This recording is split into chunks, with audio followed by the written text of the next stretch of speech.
आज की वीडियो में हम बात करेंगे इंडियन ऑथर R.K. नारायण की एक ऐसे के बारे में जिसका नाम है testament of a walker. Walker यानी जो पैदल चलता हो उसे वॉकर कहते हैं।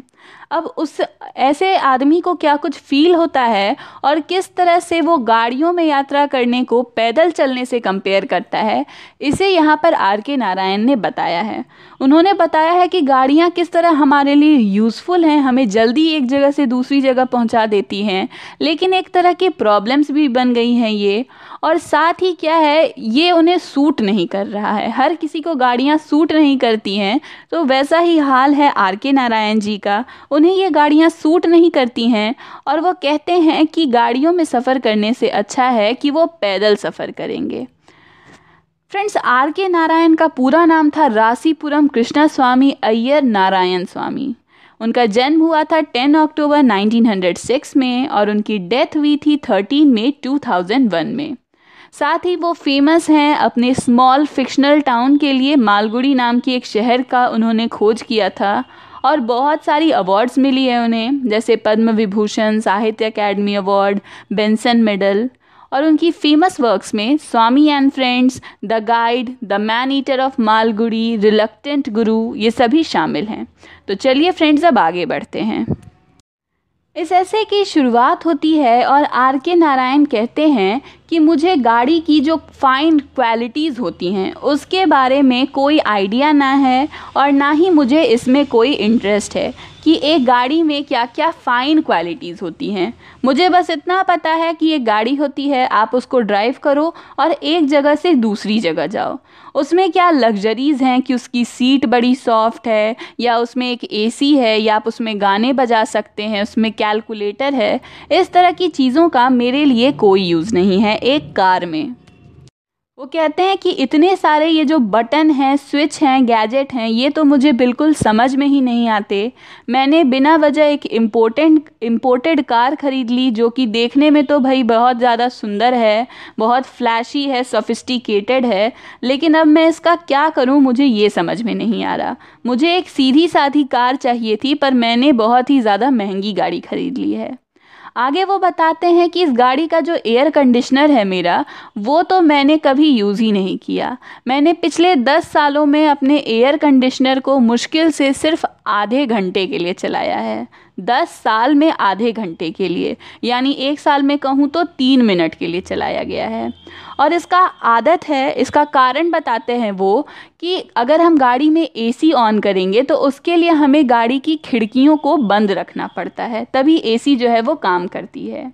और वो बताते हैं कि उनका जो ड्राइवर है उसकी आदत है कि वो जब गाड़ी को टर्न करता है तो अपनी खिड़की से हाथ को बाहर निकालता है राइट लेफ़्ट टर्न लेने के लिए, या अगर कोई उसके सामने कोई जान पहचान का आदमी जा रहा है तो हाथ निकाल कर उसकी तरफ इशारे करता है। लेकिन जब AC चलाई जाती है तो खिड़की बंद रहती है, शीशा उठा रहता है और बार बार उस ड्राइवर का हाथ जो है वो उस खिड़की के शीशे से टकरा जाता है। तो अब बेचारा चुपचाप गाड़ी में बैठा है, ना कुछ इशारे कर सकता है, ना किसी को हाय हेलो कह सकता है, और बड़ा वो परेशान हो जाता है उनका ड्राइवर। तो इसलिए वो क्या करते हैं, खिड़कियों को खुले रखते हैं और AC को नहीं चलाते हैं।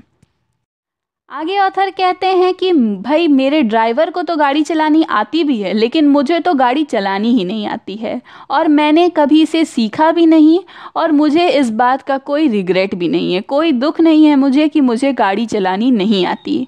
भगवान ने मुझे मेरे पैर दिए हैं तो मैं उसका इस्तेमाल कर सकता हूँ चलने के लिए। भगवान ने मुझे पैर गाड़ी चलाने के लिए तो दिए नहीं हैं, और मेरे ये जो पैर हैं इन्हें पेट्रोल की या गियर की ज़रूरत नहीं होती है। जैसा मैं चाहूँ वैसा ये मेरा पैर चलता है और इससे कभी फ़र्क नहीं पड़ेगा चाहे पेट्रोल के दाम कितने भी ऊपर क्यों न चले जाएं।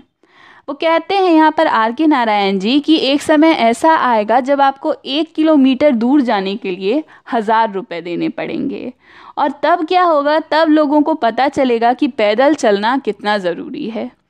वो कहते हैं कि मैं तो एक बहुत बड़ी बुक लिखने का सोच रहा हूँ और उसका नाम रखूँगा मैं टेस्टामेंट ऑफ अ वॉकर, और उसमें मैं बताऊँगा कि ये गाड़ियों में नहीं बैठना चाहिए और पैदल चलना चाहिए। लेकिन उन्होंने ऐसी कोई किताब अभी तक लिखी नहीं है। आगे वो बताते हैं कि एक समय था जब वो एक दिन में 10 मील चल लिया करते थे। चाहे मौसम कितना भी ख़राब क्यों ना हो, वो अपने घर के बरामदे पर ही चला करते थे, लेकिन वो रोज़ इतना दूर चला करते थे ताकि वो फिट रह सकें। लेकिन जब से उन्होंने ये गाड़ी ख़रीदी है, ये सारी आदतें जो हैं उनकी वो छूट गई है। साथ ही वो बताते हैं कि इतनी महंगी और सोफिस्टिकेटेड कार जो उन्होंने ख़रीद ली है, उससे एक नई प्रॉब्लम ये शुरू हो गई है कि उन्हें प्राइवेसी नहीं मिलती। लोग उनकी गाड़ी को देखते हैं और समझ जाते हैं कि हाँ, ये गाड़ी तो R.K. नारायण जी की है। तो आगे वो बताते हैं कि अब मैं किसी को झूठ नहीं कह सकता। पहले मैं क्या करता था, लोगों को कह देता था कि मैं बेंगलोर गया हूँ, मद्रास गया हूँ, दिल्ली गया हूँ। लेकिन अब जब लोग मेरी गाड़ी को देखते हैं तो वो तुरंत ही पहचान जाते हैं कि ये तो मेरी गाड़ी है, और इसका मतलब है कि मैं मैसूर में ही हूँ, मैं कहीं नहीं गया हूँ। साथ ही गाड़ी में बैठने पर उन्हें हमेशा एक डर ये भी लगा रहता है कि उनके ड्राइवर का ध्यान जो है वो थोड़ी देर के लिए कहीं भटक ना जाए और उनकी गाड़ी का कहीं कोई एक्सीडेंट ना हो जाए। उन्हें डर इस बात का ज़्यादा है कि अगर गाड़ी को चोट लग गया तो इस गाड़ी को यहाँ पर रिपेयर भी नहीं किया जा सकता। जो लोकल मैकेनिक्स हैं वो इस गाड़ी को ठीक नहीं कर पाएंगे, इस गाड़ी का जो पार्ट्स है वो उनके पास नहीं होगा। उन्हें इस गाड़ी को ठीक करने के लिए इसे बेंगलोर भेजना होगा, तो इतनी मेहनत करनी होगी और पैसे कितने लगेंगे तो वो अलग। वो कहते हैं कि अगर उन्हें वो दुकान जाना पड़ा तो उन्हें रेडी रहना होगा कि जो दाम उनसे मांगा जाए वो उन्हें देना पड़े।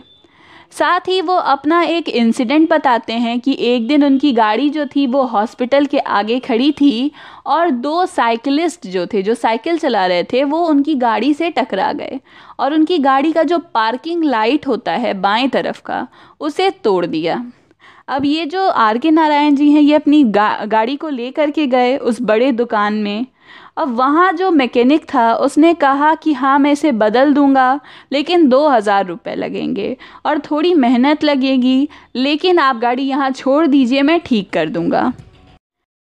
लेकिन यहाँ एक नई प्रॉब्लम हो गई, और वो ये कि उस मैकेनिक ने उस लाइट को खोल तो दिया, लेकिन उसके बाद उसने 10 हफ्ते के लिए छुट्टी ले ली। बीमारी के नाम पर उसने 10 हफ्ते की छुट्टी ले ली, और जब वो लौट कर आया तो उन्होंने नारायण सर से कहा कि उन्होंने तो कभी कहा ही नहीं कि वो इस लाइट को ठीक कर सकते हैं, और वो नहीं जानते इसे कैसे ठीक किया जाएगा, आप इसे यहाँ से ले जाइए। और राइटर जो है वो कहते हैं कि वो कुछ कह भी नहीं पाए उस मिस्त्री से, उस मैकेनिक से कि हाँ, आपने कहा था आप इसे ठीक कर पाएंगे, लेकिन उन्होंने उसे कुछ नहीं कहा और चुपचाप वो वहाँ से चले गए। तो अंत में अब ये राइटर डिसाइड करते हैं कि इन्हें इस तरह की गाड़ी की या किसी भी तरह की गाड़ी की कोई ज़रूरत नहीं है, ये पैदल ही चलना चाहते हैं। और कहते हैं कि बड़ा मुझे फ़िक्र करना पड़ता है इस गाड़ी के लिए, तो मैं इसे ताला बंद करके एक शेड में रख दूंगा और अपना पूरा ध्यान और एनर्जी कहाँ लगाऊंगा, तो कहानी की किताब लिखने में। साथ ही वो कहते हैं कि ऐसा नहीं है कि गाड़ियों को कोई भी इंजॉय नहीं करता। मेरा एक दोस्त है जो हर संडे अपनी गाड़ी पर काफ़ी समय खर्च करता है, उसे रिपेयर करता है, लेकिन उसका उसमें मन लगता है, इसलिए वो ऐसा करता है। वो मेरी तरह नहीं है जो गाड़ियों से परेशान है। साथ ही वो बताते हैं कि उनका वो जो दोस्त है वो स्पेयर पार्ट्स इकट्ठा करता है ताकि अगर पार्ट्स ख़राब हो जाएं तो बाद में उसे रिपेयर किया जा सके। और वो R.K. नारायण सर से भी कहता है कि उन्हें भी अपनी गाड़ी के पार्ट्स को उसी तरह जमा करने चाहिए और अपनी गाड़ी को हमेशा मेंटेन रखना चाहिए, उस पर थोड़ा टाइम खर्च करना चाहिए, तभी उनकी गाड़ी क्या होगी, अच्छी रहेगी। साथ ही वो यहाँ पर एक एडवाइस देते हैं कि अपनी गाड़ी को छोड़ो मत, बल्कि उसी की तरह एक दूसरा मॉडल, उसी का मॉडल जो है पुराना, वो ख़रीद लो और उसके जो पार्ट्स हैं वो अपनी दूसरी गाड़ी में यूज़ कर लो। तो इससे क्या होगा, तुम्हें पैसे कम लगेंगे और सारे पार्ट्स भी मिल जाएंगे, और जो ऊपर का कवर बचेगा तुम उसे क्या कर सकते हो, किसी दुकानदार को दे सकते हो जिसमें वो चाय का दुकान खोल सकता है। और अगर ऐसा भी नहीं है तो उसमें तुम फूल रखकर उसे अपने बाहर गार्डन में सजा सकते हो।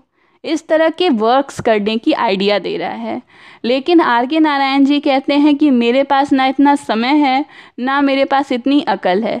मुझे अपना समय जो है कहानियाँ लिखने में बिताना पसंद है, और ये गाड़ी जो है ये वो ही संभाले, यही बेहतर है। तो इसी के साथ फ्रेंड्स यहाँ पर ये ऐसे ख़त्म होती है। सिंपली बताया गया है कि गाड़ियों को मेंटेन करना कितना मुश्किल होता है। यहाँ एक बात मैं आपको और बता दूं कि जब ये ऐसे लिखी गई थी तब गाड़ियाँ नई नई आई ही थी भारत में, ज़्यादा गाड़ियाँ हुआ नहीं करती थी, तो इसलिए प्रॉब्लम थोड़ी ज़्यादा भी थी। अब जो है इंडिया काफ़ी डेवलप हो चुका है और दुकानों की कोई प्रॉब्लम नहीं है, ना ही पार्ट्स की कोई प्रॉब्लम है, बहुत ही ईज़िली सब कुछ मिल जाता है। तो अब हमारे लिए उतनी मुश्किलें नहीं हैं। लेकिन ये बात आज भी सही है कि हमें अपने पैरों का ज़्यादा इस्तेमाल करना चाहिए और गाड़ियों का कम इस्तेमाल करना चाहिए। तो फ्रेंड्स, ये थी आर के नारायण की work testament of a walker. अगर आपको वीडियो पसंद आई तो प्लीज़ लाइक, कमेंट और शेयर करें।